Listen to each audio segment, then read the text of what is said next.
Why they don't have a special category for the people who keep the planes from crashing, I don't know. But this was the scene yesterday just over the hill from us in beautiful downtown Burbank. We just spoke to air traffic controllers here at Burbank Airport in the last few minutes, and they can now confirm that they will be heading home at 4:15 this afternoon. As of 4:15 this afternoon, there will be no air traffic controllers inside of that tower right there. And that's bad, right? Try to land at 4:14 if you can. What are the pilots supposed to do when there are no air? Just aim for the Chili's to go? The tower in Burbank went unstaffed for 6 hours yesterday. They had to manage the flights out of San Diego. And listen to this audio of a pilot from, I think, United Airlines. Tower, this is United 2304, requesting permission to land. Thank you for calling the Burbank Airport Control Tower. Please listen closely as some of our menu options have changed. For takeoff, press 1. For landing, press 2. For all other inquiries, stay on the line. An operator is not standing by. That's great. Soon when we fly, we will soon have the same number of air traffic controllers the Wright brothers had. Trump really is making America great again. Flights out of Burbank were delayed an average of 2.5 hours yesterday. Air traffic controllers are considered to be essential workers, which means they are required to work even if they aren't getting paid. Meanwhile, Congress, the people who actually shut the government down, are getting paid in full. Don't even try to make sense of it. The logic doesn't fly. And I would recommend that you don't either, at least for quite a while. Our Speaker of the House, Mike Johnson, he said Republicans are praying it'll be a very short shutdown, which is good. That'll help. Prayer. Trump was asked today whether furloughed employees would get retroactive compensation once the shutdown's over, which is required by law. But, you know, the law can be a very ambiguous thing. Is it the White House's position that furloughed workers should be paid for their back pay? I would say it depends on who we're talking about. I can tell you this, the Democrats have put a lot of people in great risk and jeopardy, but it really depends on who you're talking about. But for the most part, we're going to take care of our people. There are some people that really don't deserve to be taken care of, and we'll take care of them in a different way. Why does he always sound like the dumbest member of the crime family? Remember in Goodfellas, Frankie, after the airline heist, he immediately bought his wife a fur coat? Frankie is our president now. Del Vito Corleone.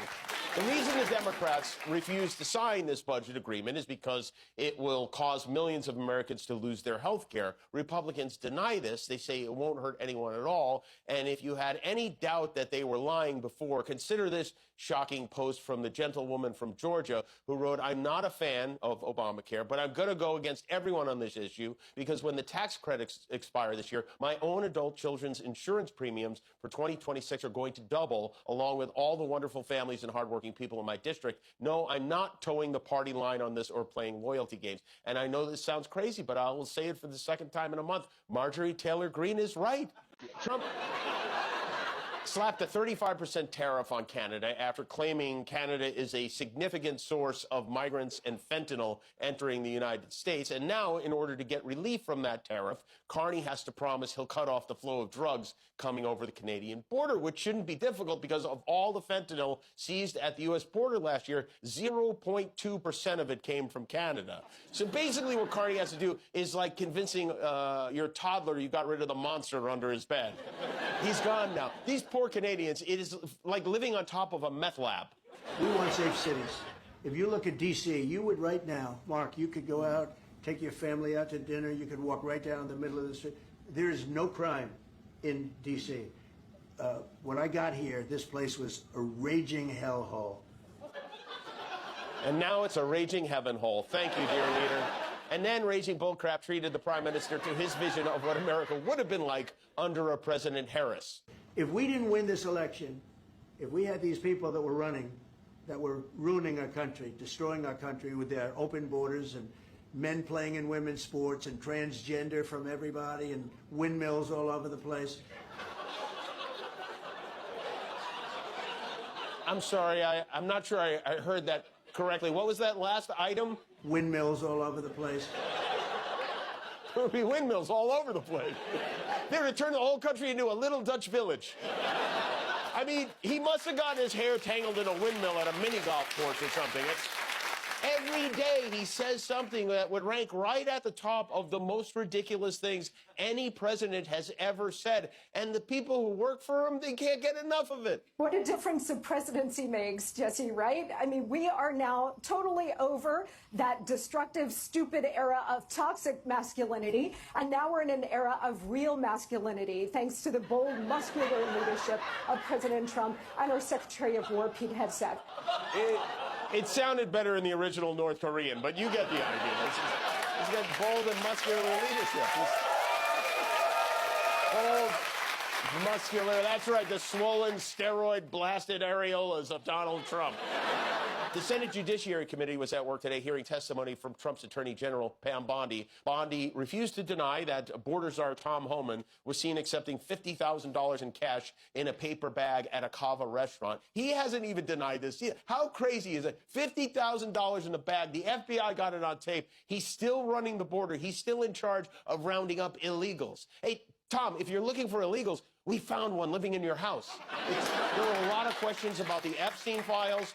There were no answers about the Epstein files. Bondi answered none of them. You know, the author Michael Wolff, who has interviewed Trump repeatedly, says he's seen about a dozen photographs of Trump and Jeffrey Epstein with topless women. Trump's BF Jeff kept them in his safe and showed them to this guy. So this morning, Rhode Island Senator Sheldon Whitehouse asked Bondi if the FBI found those photos. Senator Dick Durbin of Illinois jumped in. Attorney General Bondi, why did you publicly claim to have the Epstein client list waiting for your review and then produce nothing relevant to that claim? Senator Durbin, if you listen to my entire clip on that, I said I had not reviewed it yet, that it was sitting on my desk along with the JFK files, the Martin Luther King files. And I said I had not yet reviewed it. Right, I got other things to do. Do you want Bigfoot making your kid trans? No. Let me do my job. One thing we know for sure is that Donald Trump doesn't want us to see these files, which to me is all you need to know. I mean, you walk in on your teenager, he suddenly pulls up the covers and slams his laptop shut. I think you have a pretty good idea of why. You don't need to look at his browser history, but for whatever reason, we are still waiting. Really don't deserve to be taken care of, and we'll take care of them in a different way. Why does he always sound like the dumbest member of the crime family? Do you remember in Goodfellas, Frankie, after the airline heist, he immediately bought his wife a fur coat? Frankie is our president now. Velveto Corleone.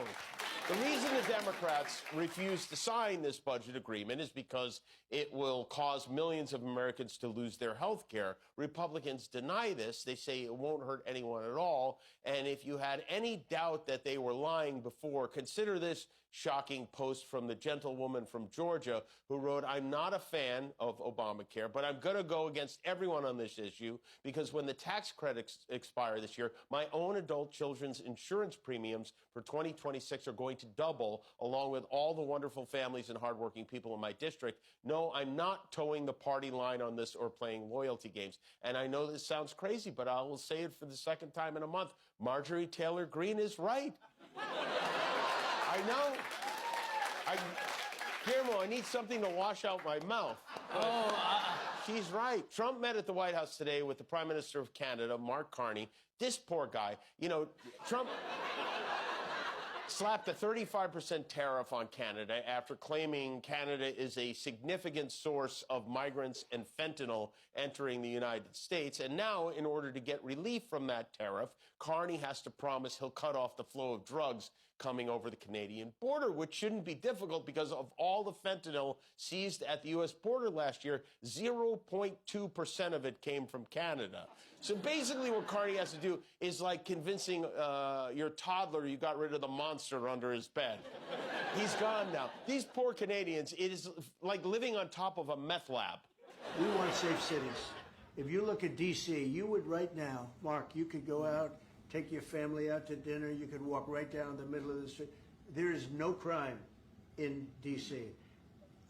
What I got here, this place was... According to a Democratic member of Congress, Republicans are getting ready to turn on Donald Trump after the Epstein files are released. Now look, I already know what you're saying at home. Yeah, you'll believe it when you see it. Trust me, I'm feeling the same way. But of course, I'm going to bring you guys the news. Representative Eric Swalwell, a trustworthy guy, said it's coming to an end, guys. I've spoken to a lot of House Republicans this week, and they've confided that Trump's movement/support is fading. As one told me, quote, "This Epstein bomb is about to drop and no one wants to defend a pedo protector. It's just a matter of time." He continued by saying, one Republican just texted me that if there's a discharge vote on Epstein, they expect a, quote, jailbreak of over 100 members. Trump will go nuts. Now, look, I gotta be honest. I'm not expecting the Trump loyalists in Congress to turn on him no matter what's in the files. But I do envision a scenario where the Epstein files are just so bad that these Republicans are almost forced to abandon Trump, or they'll lose re-election in their swing districts and swing states. Stop paying attention to what Trump and everyone in his administration is saying about places like Portland being war-torn. Like, what are we, 3 years old? Like, anybody believes this? There's nothing happening in Portland. There's nothing happening in Los Angeles. There's nothing happening in Chicago. There's nothing happening in any of these cities. In fact, if you talk to or just Google, just look up messages from people walking down the street in these cities going, there's nothing going on here. The only strife that anyone sees is when the federal troops, the National Guard, whoever, come out at night and they just start firing off tear gas at people and just into small crowds. And that makes people run and scream, and it looks exciting and scary and everything all at once. And then when the sun comes up, it's quiet again, and they're actually creating their own chaos. And this is a good thing, I have to say, and I know that sounds weird, but they're desperate. This administration is so desperate now that this is what they're doing. They're making it up. Notice they don't go to any red cities. They don't go to any of the red states that actually have higher crime rates, like Louisiana. They stay away from them. They go into cities that have the lower crime rates, or maybe they've had issues in the past, but their police forces can easily handle. And they create drama for the cameras. And he's trying to set this up in a wild, weird fantasy that he has because his brain is so small that, you know, he's going to be able to declare martial law or something. It's never going to happen. It's such a nothing burger. And the judges keep striking down that he can't bring National Guard troops in. So he runs to Texas and gets their National Guard and sends them up somewhere. But another judge is going to come in and say, you can't do that. And he's scrambling around going to these indiscriminate, only Democratic cities because he's going after his enemies like a little child, a petulant child. And they're failing, folks. They're failing. And you watch, they are failing. They're doing anything they can. They're desperate to get attention. And none of it's working. And the more they do it, they realize a lot of the people who did vote for Trump live in and around these cities and are being affected by the government shutdown. And so a lot of MAGA and people are now turning against the GOP. And it's just a matter of time. So try to forget the noise and pay attention only to things like the Epstein files. Because that's the big one. He's doing all of this to create such chaos to stop talking about the Epstein files. And he can't do it. He's losing. The Supreme Court tossed out Ghislaine Maxwell's appeal. So she might start squawking. And so Trump, in a desperate move, might pardon her. And if he does, a lot of GOP people are saying that'll be the end of him, including Laura Loomer. So pay attention to the important stuff. Don't look at the theatrics of Portland and sending in the National Guard who just mainly walk around picking up trash because they got nothing to do.